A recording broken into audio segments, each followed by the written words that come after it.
Yeah, sorry. Yeah, Yeah, hi. you can. No. Fine, Sandeep, you can speak. Thanks, Mitali. Okay. Hello, Rajani. Good evening. Yeah, hi Sandeep, good evening. How are you? Yeah, fine. How are you? I'm good, good. Thanks. Okay, Renek. So let's start. Yeah. So can you please just brief me about your profile, your experience in Java, microservices, your current project? Okay. Yeah.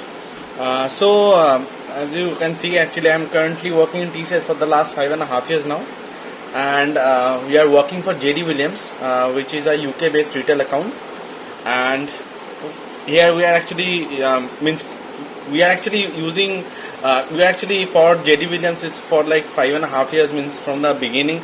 Previously, that was the monolith architecture that we are actually proceeding with. That was based on Hybris, and now that monolith we are actually breaking down into microservice level. So, so for my roles and responsibilities in this project, it's mainly like I'm a backend developer and like developing the functionalities for our client, or let's like unit testing, bug fixing, those type of things. Mainly I have done, and also we are actually following agile, so we need to go through like 2 weeks of sprint process, and actually we don't have like the BA in our project. We need to create our own stories by gathering all the requirements. What are the what clients actually wants to have. So we mainly create our own stories, and amongst our team we actually share them. And for my technical stats, I'm basically a Java backend developer, and now we are actually using like Spring Boot microservices. Apart from that, we are using like AWS DynamoDB for like DB purpose, and AWS Kinesis also we are using for like streaming, and for versioning we are mainly using like Git, and for unit testing and all we are mainly using JUnit, as well as the Spock testing. Those type of things we are using here, and yeah, more of a that's it. Means yeah. Okay. Thanks for that, Rana. Yeah. As you mentioned, you are being with JD Williams from the last 5 years, right? Yes. And it was earlier monolithic application, and now it is broken down into microservices. Yes. So, can you just give me some examples that how it was earlier in monolithic, and now what is the strategy you have implemented to break it down into microservices, and what is the idea behind that? Okay. JD Williams basically a retail account, as I have told you. So we have first of all monolith, that was like everything was there. We are using like Hybris framework. So mainly Hybris actually provides like all the retail domain framework things. Means we can actually override those, and we can create our own implementation for whatever the business actually wants. So we have like different set of things, but that was basically our one application. So for like getting the product, searching the product, and also like for adding into that cart, for adding the promotion in the cart, and showing the PLP and whatever things, and also the fulfillment process, means after like checkout and all, means the order process, order delivery, so delivery cost, those type of things are mainly that was the one application. And now what we are actually doing, we are break down our team, and as well as break down our service into different parts. That I am actually part of the product squad. We have like different squads who can actually deals with like cart, one can actually deals with promotion, and one is the order checkout. So this type of, in this way we actually break down our team, and as well as the portion of the monolith. So we can actually take those stories and create our own microservices that actually can communicate each other. So these are the things actually we are doing. We are still in a development phase. We are also not like completely figure out that how can actually we proceed with that. We are actually building some small microservice in our end. Means we are for like product squad, we are actually dealing with products. Mainly we are getting some products from the fatware, and from the fatware actually storing them as in a DynamoDB document. and we actually like using previously in Hybris days we are mainly using like Solar Search for indexing purpose. Those means to show them in the PLP or PDP, and now we're actually just like we are saving that as a document in the DynamoDB, and we are getting that by using some whatever we are actually sending as a hash key or range key, or whatever we are actually sending let's say some mode filters. Okay. So when it comes to microservices, is there any standards you are defined, like for microservices follow the standards and from the quality perspective, anything on that? Mainly we are using like the API gateway to call different services. From API gateway we are basically routing the request from different service. So that is one thing we actually done. We actually created our own API gateway. We just actually load balance all the requests to different services. For like inter-service communication, we are mainly using like REST template and all. And service discovery also we are actually using like Eureka service discovery, where we can actually see like what all services are running, it's healthy or not, and what port they are actually running. Okay. So Ronak, in this whole entire process from monolithic to microservices Yes. and defining the services, what is your role and what is your contribution? Role is like mainly we actually have like very small team in our squads. Means we only have like the 2 developers, 1 tester and 1 lead. So mainly everything is shared among us only. Means whatever the client requirement is. Let's say I'm giving you an example that recently actually came to us from client, that we need to build those things. So client actually wants that if let's say some product which actually let's say one product is a boot, and it has like 2 color options. Let's say one is black, one is brown, and from black it's having like two sizes, let's say 40 and 42, and brown also like 40 and 42. Let's take one example. One product of let's say black boot with 42 size will be deranged let's say after this month. So we are actually maintaining. So that was the simple thing that actually clients wants, that whenever client want to search that product, that 42 one will not come in the PLP section as it is deranged. So this type of things actually client describes, and now after that we actually amongst our team mainly have like the high level discussion that what can be done. In that way we are mainly like creating those stories. We are creating our own stories. As I've told you, we actually don't have the BAs. So after that we started with the low level development. Okay. So are you designing microservices? When I say designing means are you designing the contract and all those things? That actually I cannot take that as a compliment that I only the one who actually designed the contract. We mainly discuss among our team that what should be the contract, what should be ideal for that. Let's say for displaying the response in the UI or something. You need to have like the contract predefined that what should be the request parameter and what should be the response things. So that we actually discuss amongst our team and shared and proposed the minimal attribute that we actually do it for the response things, and in that we are actually creating our API contract. Okay. Let's go back to your resume. You mentioned about the responsibilities like API creation and microservice creation. So can you differentiate what is the API creation, what is microservice creation? Microservice is basically is API creation is like you are creating one service that has some endpoint, and microservice is like all together once means every bit of service they are actually creating one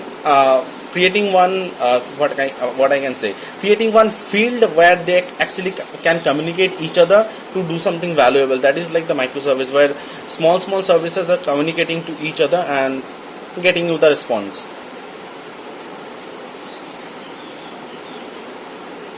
Okay. Uh, One minute. Reading through your resume. Yeah. You mentioned about a sonar issue somewhere in the Mm-hmm. project. So what is sonar issue?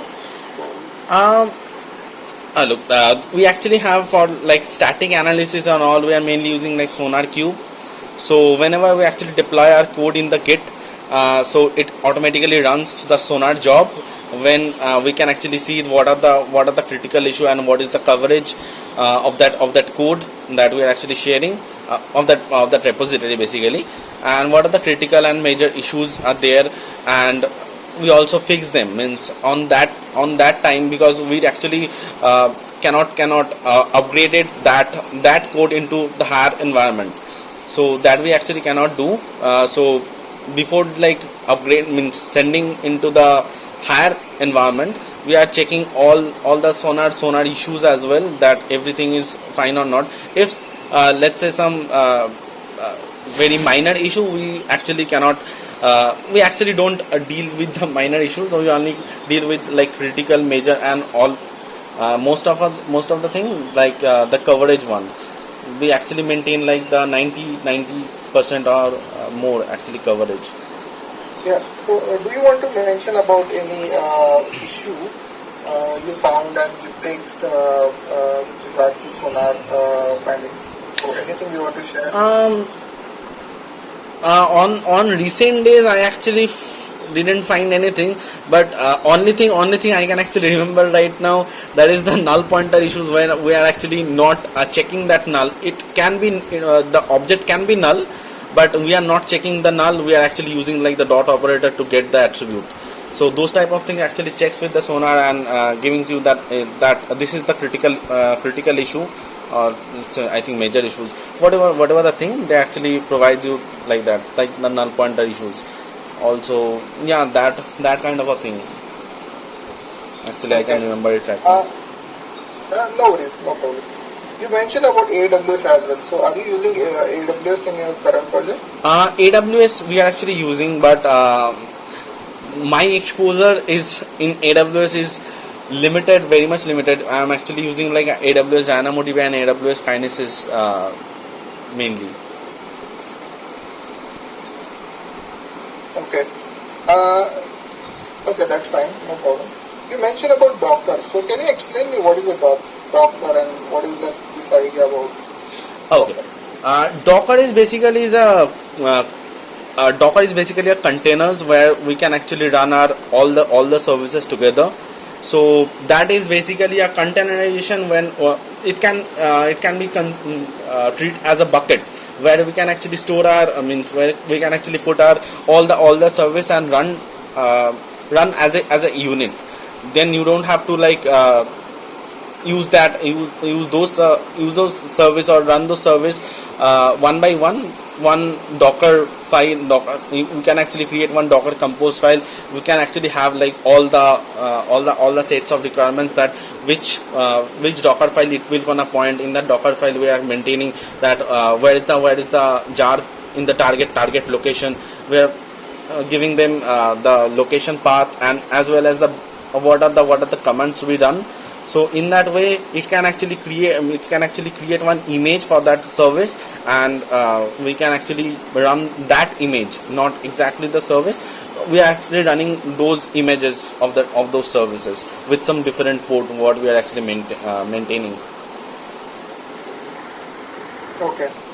Let's go back to your project. Yeah. Your project is kind of having a card and you can place order and kind of. So can you tell me how you're managing session in your project? um in hybrid days we are mainly using like cookies and all, for means so those HTTP session we can actually say. But nowadays actually we don't we actually use, but I don't actually, not very much sure about that. Yeah, no problem. That's fine. So tell me how you are connecting to database. So mainly we are using like the AWS DynamoDB. So what we can actually do, we are just maintaining the AWS access key and the secret key in the application properties file. So in that application properties, we are actually getting those access key and the secret key. We are maintaining those as an environment variable in the hard environment. They are actually previously set. We are just getting them through the environment variables, and we are just accessing them in the DynamoDB. We are mainly creating like the DynamoDB client with the region with the access key and the secret key. Then we are passing that DynamoDB client in the DynamoDB mapper, and from mapper we are just using like all the functions, all the predefined functions like load, query async, those type of thing. Okay. Okay, fine. So now tell me about like you mentioned about Spring in your project, Spring Boot. Okay. So can you explain me what is Spring Boot, or rather let me ask a very generic question like what is the Spring framework all about? So Spring framework actually it's a basically like the what I can say. Spring basically deals with it actually stays in that Spring IOC containers where we can actually maintaining our beans, and we are maintaining that bean life cycle as well, means creating the bean, destroying the bean, if you have like so those type of things we are maintaining in the Spring. As well as Spring Boot also offers like the annotation based, and we can actually use like one annotation and that can actually do everything for you. Like let's say if you compare the Spring Boot with the Spring MVC, what we can actually define in Spring MVC, that we have to define everything in the XML format, but we don't need that XML format in the Spring Boot. We just we just use that annotations to have the configuration things, have the bean creation or everything. Just it's actually very much easy. Actually, developer don't get the overhead to do everything by means manually. It can actually does everything for you. okay. Okay. So you mentioned about annotations. So which all annotations you used? Um, okay. So the first one is like the Spring Boot application, what I am mainly using in the application file, and also like REST controllers, repository service, component scan, component enable auto configuration, those type of things, like post mapping or those mainly. So what component scan does? I mean, where you have any Spring Boot application? Sorry, I didn't get your second question. Can you explain what is a component scan? What component scan does? So okay, components are basically like the bean as a class format that we are actually using like the component, and component scan is actually scan the lower packages, that what are the components that it actually have. Then you can actually, if your one file that let's say you are creating hierarchical packages, and in that top you are maintaining one file, then you don't have like the component scan in it, and in the lower packages you are maintaining some components which you want to be like AutoWare or something in the upper one. So in that case you cannot actually proceed if you not using like component scan. It just actually scan the lower packages and gets all the components, then you can actually use them as a AutoWare in your class. Okay. Fine. Thanks for that. Can you explain or differentiate annotation at the rate bean and at the rate component? So, what are these annotations and how? What is the difference between these two annotations? Okay.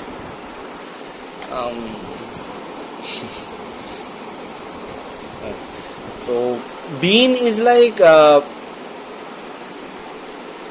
you have one class, and that class you want to what I can say in Uh, technical term, what I can say. So, No worries, you can answer this later. okay.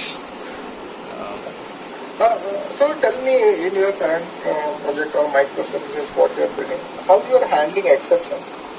Okay, so for exception handling, we are mainly using like the controller advice whenever we are actually dealing with some errors. Let's say we have dealt with let's say in the error in the repository level, we are maintaining like chaining back into the controller, and from that controller we are just throwing that error, and in the controller advice just we are getting and we are checking that what is the code and what is the like error message. In that way we are actually proceeding with some our own error DTO we are sending as a response, like whatever the Okay. code is, and in that case means in that way we are just maintaining what is the like it's a record not found or internal server error, whatever the thing maintaining in the controller advice. Okay. Uh, okay, thanks for that. Tell me, like, so we have one microservice, right? And there is a request coming in. Hmm. How you are validating that request? Let's say you're doing this let's say you have some integer field and it should not have any string character or any kind of value. So how you are validating that the request message what you are receiving is what you what is expected. Okay, so mainly if you are sending one JSON as a request, we don't actually keep them in the higher level. We are maintaining one file that is called like the anti-corruption file. We are maintaining. We are actually checking that request in the anti-corruption. We are just passing that request in the anti-corruption, and in that way we are actually proceeding further. Otherwise, if you are likely only sending like the path variables and all, then we can actually checking in that contract itself. Uh, let's say I'm giving one example. We are actually defining the API contract. Okay, so in that API contract we are just maintaining the schema. So like let's say product code, it should have like the 5 characters. In that schema we are maintaining that what will be the 5 characters, means the maximum length, and then the regex format, that what format it should get. In the API contract level we are maintaining that. Otherwise for like means a JSON request, we are checking them in a anti-corruption layer. That is a different layer, all which we're actually calling from service. Okay. So with regard to Spring, Spring has these, right? So can you tell me what are the different type of scopes Spring supports for Beam? Okay, so initially means sorry, actually, sorry, means someone actually pinged. Sorry. So initially the Spring support singleton scope, and then you can actually change the scope as well by writing means externally scope, like the prototype, like session, I think request is there, global session also is there.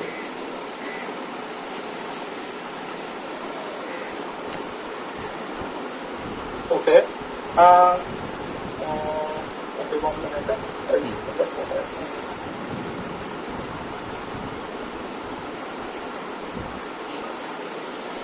need. Just give me a minute. Yeah, sure.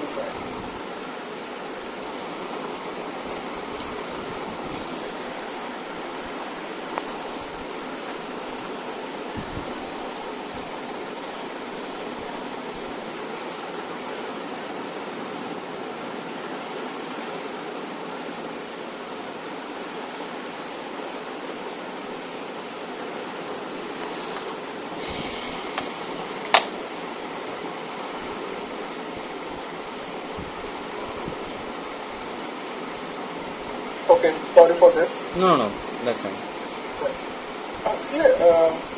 One thing I was asking, have you used Spring Boot actuator?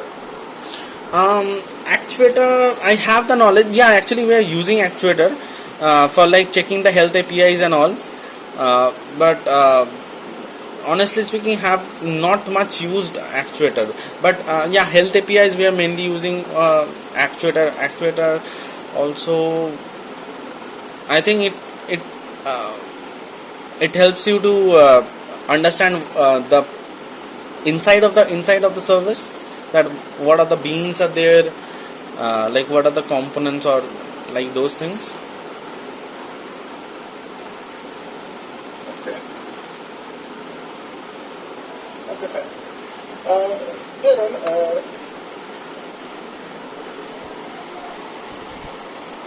Ryan, Yeah, yeah, yeah.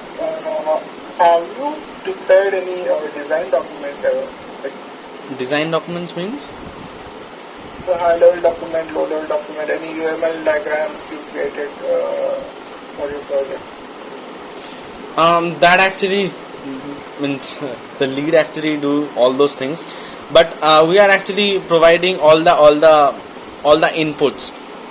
Means we are mainly, if you are saying that the diagrams and all in the draw.io mainly our lead actually does, but we are actually mainly we are there for the means giving the inputs and all, because uh, because from starting actually we are dealing with the same client, and also we are actually gathering the requirements from them directly. So at the time of like designing one high level document, we are giving the input, not like the we are drawing something. Okay. Yeah. So which is inbuilt server you are using in Spring Boot? The inbuilt is like Tomcat, Apache Tomcat one. Okay. Can you change that? Yes, we can actually change that. How how you, how can you change that?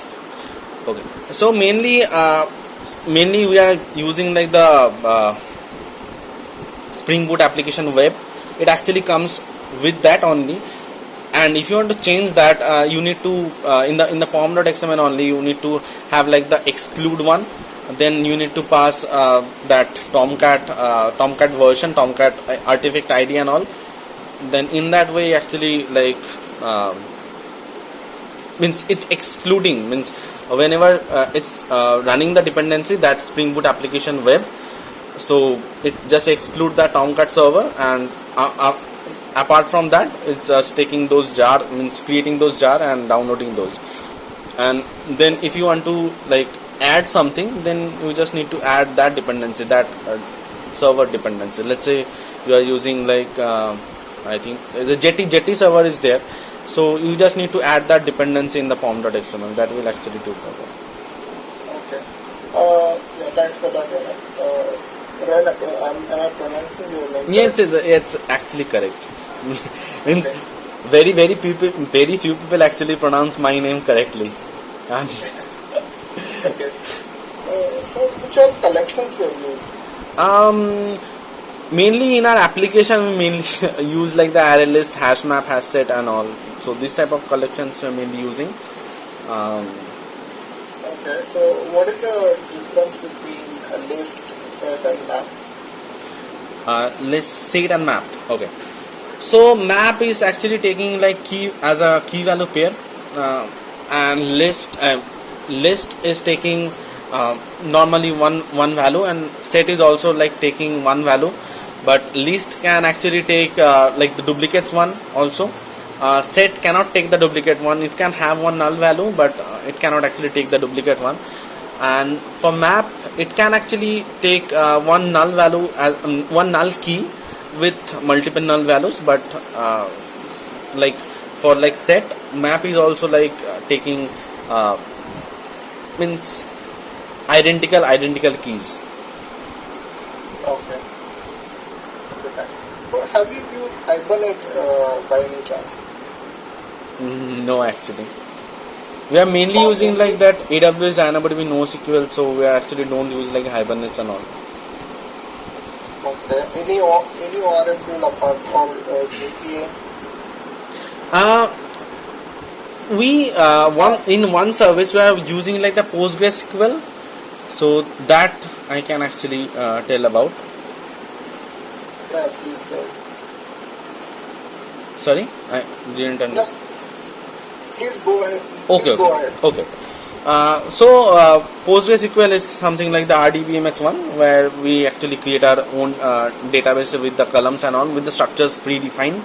So in order to connect that PostgreSQL, we are mainly using like the Postgres, means we are making the in the local, we are mainly getting it server up, and we're means in the PG admin we are just taking all everything is fine.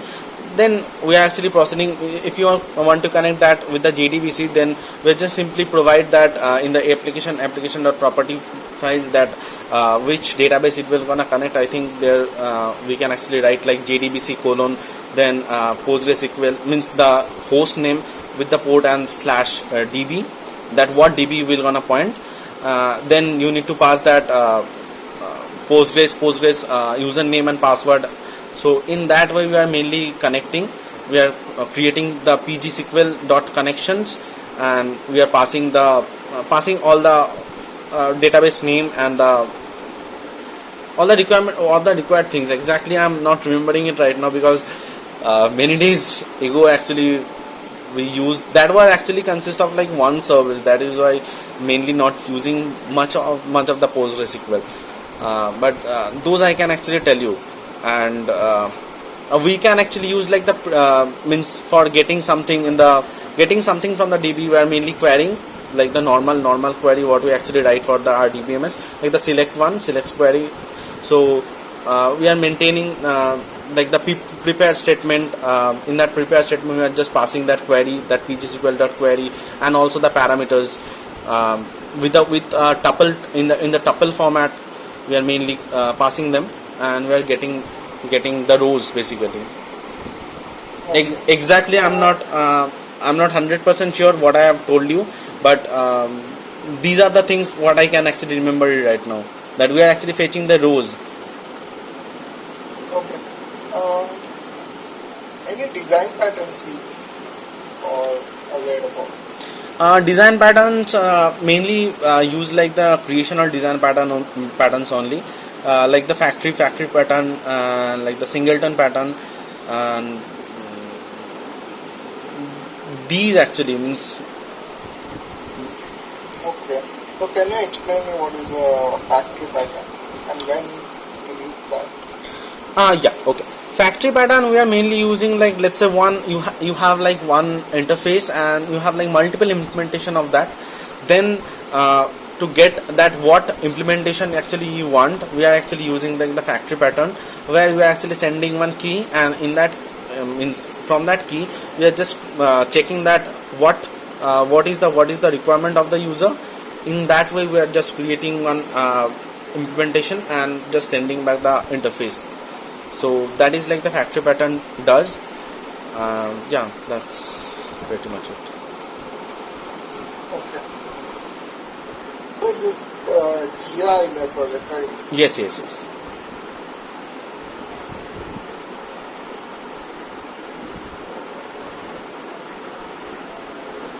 And that I'm going through your resume again. Yeah.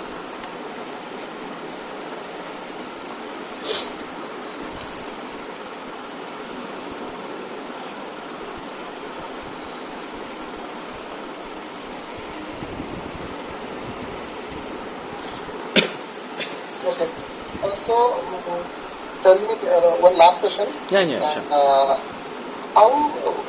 How you promote your code from your local environment, staging or integration testing environment till production? So how you promote your code? Okay. Got your point. So mainly we are using like the GitLab. So what we can actually do means we are not using like the command. Using like the command we are actually setting in the Git repo. We are mainly using like the Eclipse one, where we are configuring the Git. We are just taking that HTTP what I can say URL from the repository, and we are actually in the Eclipse only we are actually creating one local version of the repository, and we are saving into some folder. Then we are, let's say we have one story. Okay, then we need to from develop branch, we are just creating one branch of with the story number with feature slash with the story number. We are just creating one branch, and in order to get that in the local, what we actually do, we are just right clicking on that git repo from Eclipse and just giving that fetch from origin. And with that fetch from origin, it does actually take all the new changes. Then we need to do the pull to get it means whatever the changes in the higher version to local. So after that, we are changing that branch, then we are committing our codes in that branch. Then we are just in the staging part, we're just staging all the files. We're checking that okay, these are the files, last check before like getting promotion means in the higher environment. Then we are just committing that code with some valuable message. Then it actually goes to that branch, where then we are creating one merge request who actually approves, means our peer reviews, who actually does the approval and get it merged to the higher environment, to the develop. And from that develop, whenever actually end of the sprint, we actually take one cut from develop, and we are merging them into that master branch. And from that master branch is actually connected with sorry. Yeah, this is about the repository. I'm asking like how you're packaging and deploying. Packaging and okay, you're talking about deployment. Okay, so deploying things, actually we don't actually do. We actually like the separate platform team who actually does the Jenkins scripts and all, who actually like we are using like CI/CD pipeline. We're just